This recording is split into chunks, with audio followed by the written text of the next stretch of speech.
Good afternoon. Today is June 13th, 2022. We're looking at a 2000 tick chart for the E-mini S&P 500 futures market. We've got a 21 EMA here in blue, 9 EMA here in cyan, 200 EMA here in magenta, and we have a MACD indicator down here at the bottom. But we use technical analysis, price action, overall market context to enter our trades. Take a second, real quick, like the video, subscribe to the channel, turn on post notifications so you know exactly when I post these videos. I hope everyone had a great weekend. I had my buddy's wedding this past weekend. I was the best man. I gave a speech. If enough people want to hear it, I might end up uploading it to this channel. So leave a like. Let me know down in the comments below if you'd be interested in hearing how I did this past weekend. But let's go ahead and talk through some of the trades here. We had a bit of a channel going down here before prices started to consolidate again, holding a level down here at 3,800. Now, any long trades today, honestly, are a bit aggressive. The market has been very bearish. I've had a bearish bias of the market, so I wasn't too keen on taking any long trades today. I didn't take this, but I did mark it as aggressive. You have prices that are oscillating in a range here as 9 EMA, 21 EMA are relatively flat. I don't have it drawn, but you do have a short-term trend that's kind of working down here with a break move to a new low. Downtrend is played out. We're looking for prices to reach the opposite end of the trading range here. Restarting the count from the lows here, prices come up and down for a first entry short. Prices come up and down.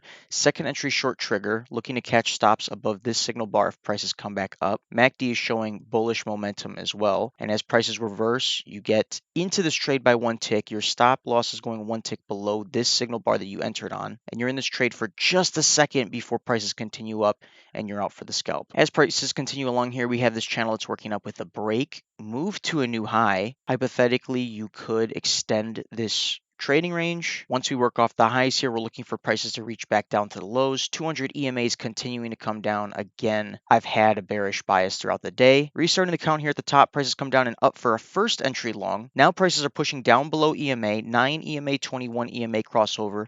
Looking for a second entry long to trigger. Look at this little bar that we get down here. It triggers a second entry long. Your entry is going to go one tick below the signal bar, and prices came down for the quickest scalp that I've had pretty much ever. I had my stop limit order ready to go one tick below this signal bar, and as soon as it hit it, it flushed down for 2 points so quickly. Now I can understand there could be some hesitancy here going short into the lows here, but again, bearish bias for the day. 200 EMAs continue to come down. I wasn't surprised to see prices continue to fall. So prices are in this channel for a bit before we get a break, move to a new low. So this downtrend is played out. We're expecting prices to come back up. Additionally, you extend this trading range here. We have a failed breakout, so we are anticipating for prices to reach back to the top of the trading range, but it doesn't happen. Prices continue down in this channel with a break, looking for a new low, but we're not getting it. We're continuing to hold. Prices are continuing to hold at 3,800 level. You get overlapping bars. It's very hard to trade any of this. We are anticipating for prices to go lower, but we need to see some contrast between the 21 EMA and the 9 EMA. Prices start to kind of tease us a little bit here as they continue to go lower. I think around this time I did have an order ready. We had this new highs. Prices come down for a first entry long, second entry long. My order was going to go one tick below this bar right here, but prices continued up, so that kept me out of that trade. Another failed breakout essentially, but prices have been consolidating here at the bottom of the support level. We get a bit of consolidation here, and so rather than starting to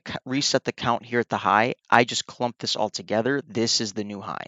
So prices came down and up for a first entry long, and it might be a little bit hard to see here, but prices continue down and up for a second entry long that triggered. So you got people that are trapped trying to go long. I had my stop limit order one tick below the signal bar, and as prices came down, quick flush for a scalp. So that was another win. Again, we do have a trading range at play, but there is a bearish imbalance. For one reason or another, prices want to continue trending down. So that's what I really try to focus on today, were short opportunities. Now, once this trade had played out, I reset the count here, where prices started to fall from the 21 and 9 EMA. Now, by doing that, it could inherently make subsequent trades risky. But again, given the bias and the condition of the market right now, I was fairly confident prices were going to continue to go lower. We broke that 3,800 level, and as prices come down for a first entry long, they hold for just a second. Second entry long if it triggers above this little signal bar, and it does. The risk is very low because if I enter this trade, my stop loss is going to go one tick above this signal bar, and the size of this bar is only 7 ticks.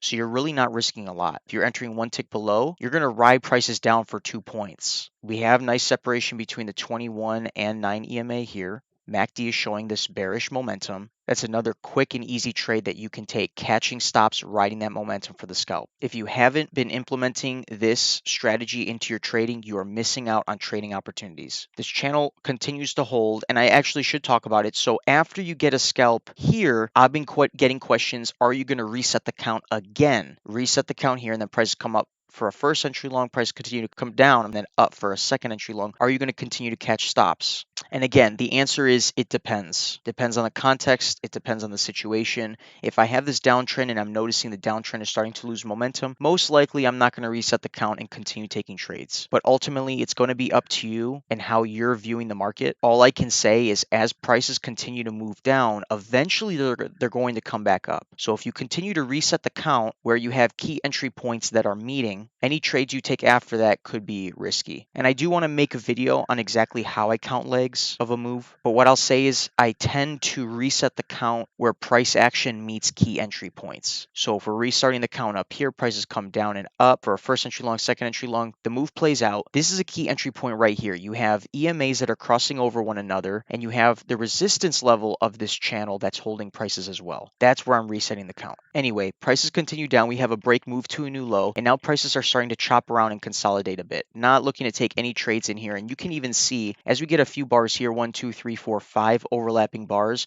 you're not looking to take any trades. So don't try restarting the count here and go first entry long, second entry long, and then prices fail. You're going to get sucked into this trade and lose. And actually, if I'm being honest, you might not even see that. So if you have this new high first entry long, second entry long that triggers above this bar, you don't want to be entering short, because we just had the downtrend play out with this break and move to a new low. So we should not be looking for shorts in this area. We need to sit on our hands. Price action rules still apply. Got to stick to the rules. That's going to keep you consistent. Otherwise, if you end up taking that trade, you're going to get sucked into this trade. Prices are going to come back up and stop you out. A little bit of a failed breakout here in this trading range before prices push back above EMA. Now, once prices continue to start moving down again, that's when we can start looking to catch stops again. Because you saw prices tried to push above EMA, they couldn't hold.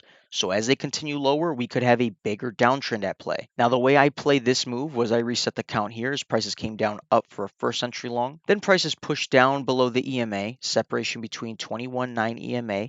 MACD's crossing over from bullish momentum to bearish momentum. Second entry long triggers. My entry is going one tick below this signal bar right here. And as prices come down on that third bar, I was in this trade. If I was not in this trade by this third bar printing, I would have pulled my order. But I was in this trade. Stop loss is going one tick above this signal bar here, and I'm in this trade for just a second, abiding by my stop loss rules before prices move down and I get the scalp. Now at this point, notice we had this short-term downtrend with a break, and now we're moving to a new low. So you got to be very careful about taking shorts. Even as prices continue to chop down, you got to be cautious. So now this down move has played out. We want to see how prices are going to react here at EMA. We're not looking to take shorts. Most likely, what are we going to see? We could see prices push above EMA, which now we start to see a little bit of, but it doesn't last long. Prices continue to push down. And as I saw the 21 and 9 EMA begin to separate, I thought, okay, I could potentially look to catch stops again because prices tried pushing above the EMA, but it was unsuccessful. So we have a new high up here, resetting the count. Prices come down and up for a first entry long. Then prices come down and up for a second entry long.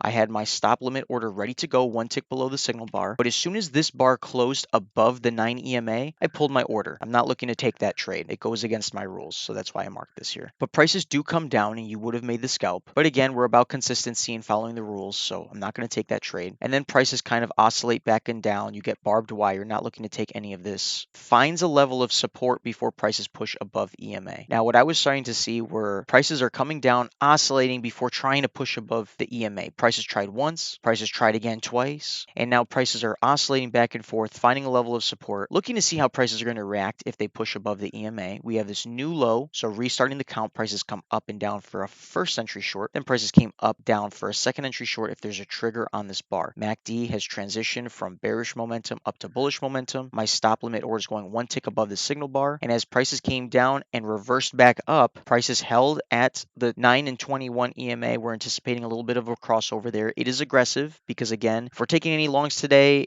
they're going to be aggressive. The bias has been bearish, but you'd be in this trade and out for a 2-point scalp. And now we're seeing some nice separation between 9 and 21 EMA as prices are making their way up to this 200 EMA. Now, where am I restarting the count? I'm restarting the count at a key entry point where prices start to separate between the 9 and 21 EMA here. Potential uptrend at play, so restart the count at 0. Prices come up and down for a first entry short. Then prices came up, down for a second entry short, looking to catch stops one tick above this signal bar. And as prices came up, I would have been in this trade. My stop loss is going one tick below the signal bar. This bar would have came back down and stopped me out. Now, I didn't take this trade because, again, I was not looking for longs, but that's why I mentioned you have to be very careful and hesitant about going longs in this bearish market. It's no secret. The market is most likely heading towards a recession.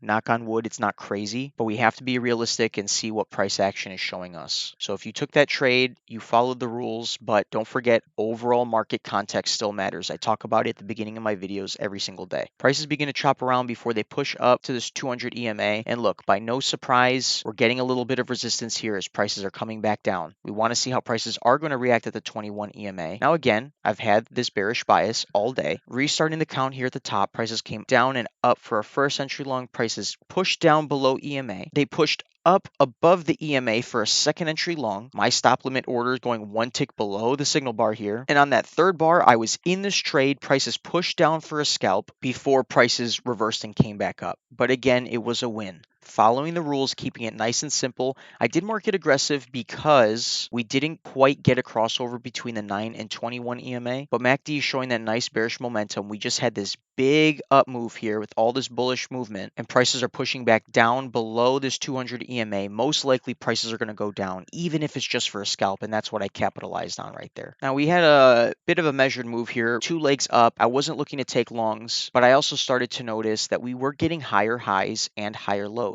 So we could continue to see prices move up. So I was hesitant about taking shorts as prices were pushing above this 200 EMA and holding. As prices come back up, we could be looking at prices to kind of correct a little bit and move sideways. Now, I didn't take any more trades here, but that is what we continue to see. You can see how these EMAs are oscillating with one another. You got 9, 21, and 200 EMA all starting to move sideways. You have to be very careful about trading in this area. Once we start finding these overlapping bars, we got a nice level of support down here. We got a level of resistance up here. Now, I'm not sure exactly what happens the rest of this morning. I stopped trading after this trade here, so around 10:30, that was my last trade. But you see prices are continuing to chop up and down. 9 and 21 EMA are relatively flat, and that's what we got for today's trading day. So some solid opportunities if you really focused on just trading the rules. 1, 2, 3, 4, 5 fairly solid opportunities, and then we had 1, 2, 3, maybe 3 or even 4 riskier trades. But there were trades today. If you stick to the rules, you most likely did very well today. If you didn't do too hot, go ahead, review the market again after the trading day is done. See how prices are reacting when they get up to the EMA. See how prices react when they're trending down in a downtrend. I hope me talking about how I've been counting my legs is helpful. I know I've had a few requests on it, so I'll probably at some point or another make a complete separate video on it, but hopefully that's a good starting point for people and that answers some people's questions. Leave a comment down below. Let me know how these videos have been helping you. Don't forget to like and subscribe. Strive for excellence in all that you do, and I'll see you tomorrow.